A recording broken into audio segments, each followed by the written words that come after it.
Rainey passed the empty lots where stray dogs steeped in their shadows, asleep. She hid her wrists in her sleeves. Once, Anita told her that getting bitten by an animal meant you were chosen by its species and would transform into one of its own. Since then, Rainey decided to shy from teeth and shelter her current shape. She preferred her borders not be breached. As she passed the shade of the sycamore, she did not step into its shadow, though she knew its shadow contained restorative properties, which she discovered once when she and Anita fell asleep with their legs knitted through its raised roots.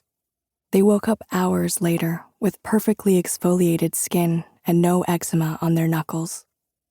Still, Rainey avoided walking alone to any part of the tree, ethereal or physical. She walked up to the lot instead, pretending that she was not stargazing at the strays, indulging her fear of fangs.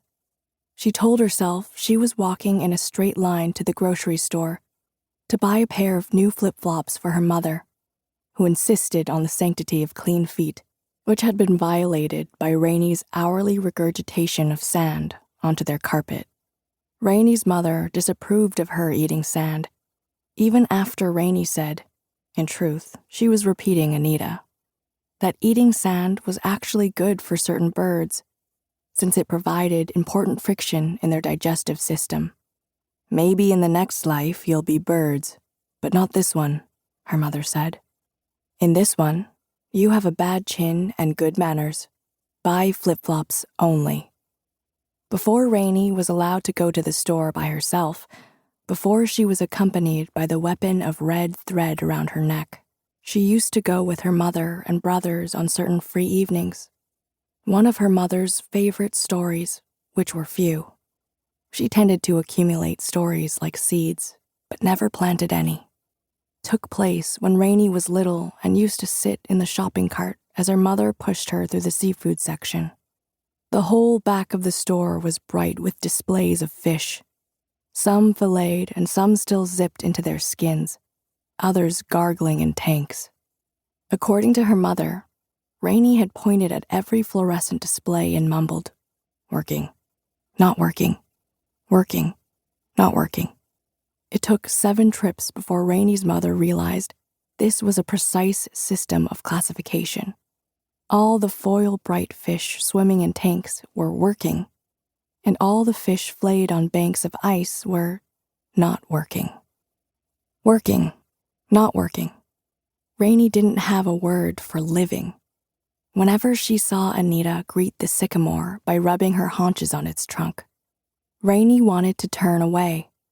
Even now, walking past the tree for the 3rd time this evening, she wondered if the sycamore was working or not working. She decided she didn't know the tree personally enough to label it anything. Another time, Anita asked her to classify their own bodies as working or not working, and Rainey hadn't answered. "I don't know," Rainey would respond now. "How I would sort us?" She only knew that Anita was alive in a way that watered everything else around her.